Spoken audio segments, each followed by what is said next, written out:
The last ordinary moment of Amara Lewis's childhood came on a quiet Tuesday afternoon in early October. She was 10 years old, small for her age, with dark braids tied neatly behind her head, and a navy blue school uniform that still smelled faintly of laundry detergent. The dismissal bell at Oak Ridge Elementary rang at 3:10 p.m., just like it had every school day before.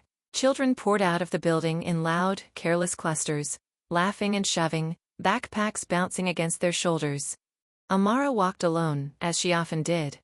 Her house was less than a mile away. She knew the route by heart: down Maple Street, past the corner store, across the narrow pedestrian bridge, then through a short residential stretch where most of the neighbors recognized her.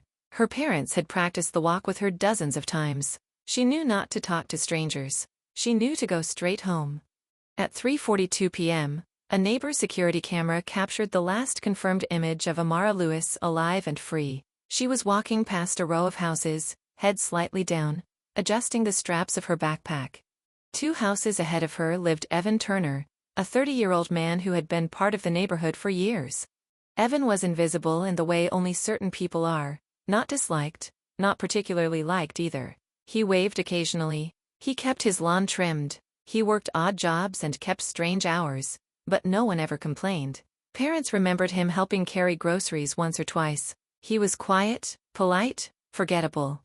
That forgettability would become his greatest shield. Sometime between Maple Street and the pedestrian bridge, Amara disappeared.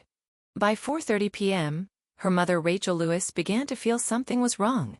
Amara was never late. By 5 p.m., panic replaced concern. Calls were made. Friends were contacted. Parents checked the route themselves, walking it again and again, calling her name. At 6:07 p.m., the police were notified. What followed was a community-wide search that escalated with terrifying speed. Officers canvassed the area. Search dogs were deployed. Helicopters scanned wooded patches and drainage areas. Volunteers formed lines, holding hands as they combed through tall grass and behind abandoned buildings. Rachel screamed Amara's name until her voice gave out. Evan Turner was interviewed that night. Like every nearby resident, he told officers he had seen Amara walking home earlier. He said she looked normal. He said he went inside shortly afterward.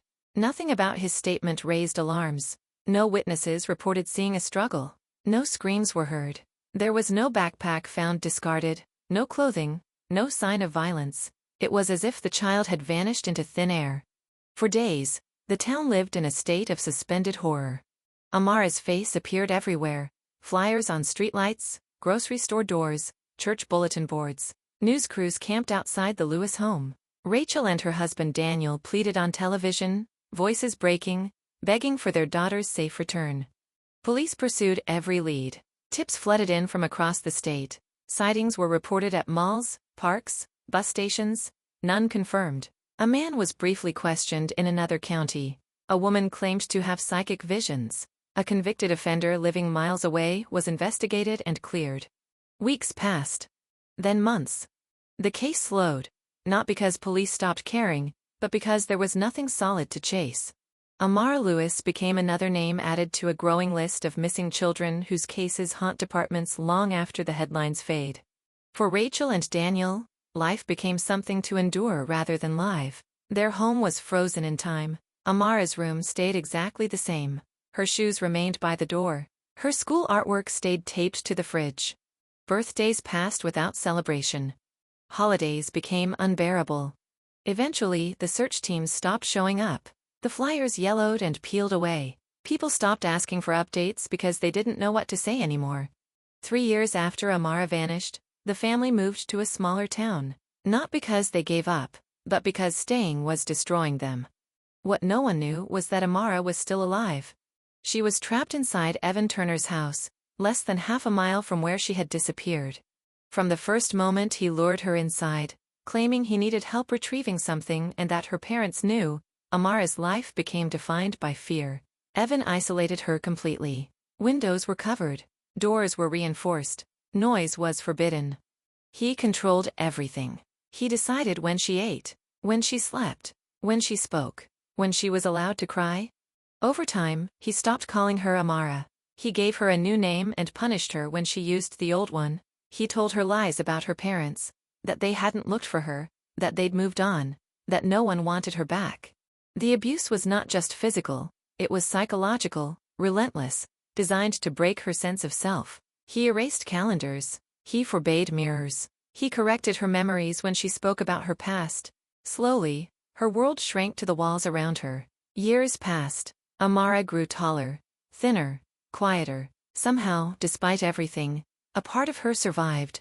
Small, stubborn, refusing to disappear completely. She remembered her real name in secret. She whispered it to herself when she was alone. She remembered her mother's voice. She remembered school. Those memories kept her alive. The break in the case came 5 years later, from something painfully ordinary. A city inspector was sent to Evan Turner's property after repeated complaints about structural damage and sanitation issues. Neighbors reported strange smells and renovations that never seemed to end. Evan wasn't home when the inspector arrived. Inside, the house felt wrong. Extra locks, covered vents, signs of someone else living there, someone smaller, child-sized clothing hidden away, dishes for two. The inspector left and immediately contacted police. This time, officers returned with a warrant. When they entered the house, Evan Turner was gone. So was the girl. But the evidence he left behind told a horrifying story. A hidden room, journals, notes, proof that a child had lived there recently and not willingly. An Amber Alert was issued nationwide within hours. Police tracked Evan's phone to a railway area outside town. Witnesses later described seeing a man pacing near the tracks, visibly distressed, muttering to himself.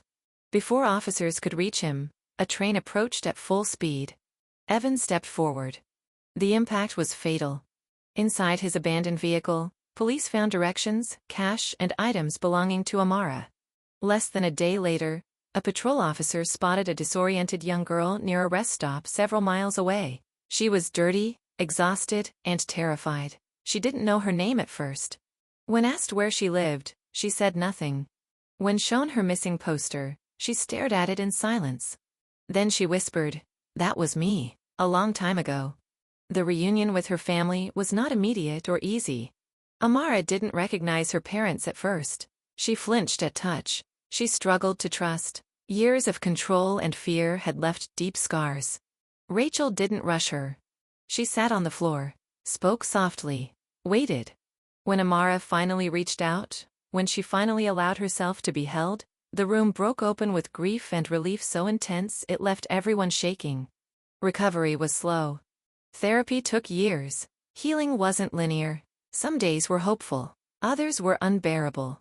But Amara reclaimed her name. She went back to school. She laughed again. And while Evan Turner left behind only destruction and unanswered questions, Amara Lewis survived. Not because she was spared, but because she endured. And sometimes, survival is the bravest ending of all.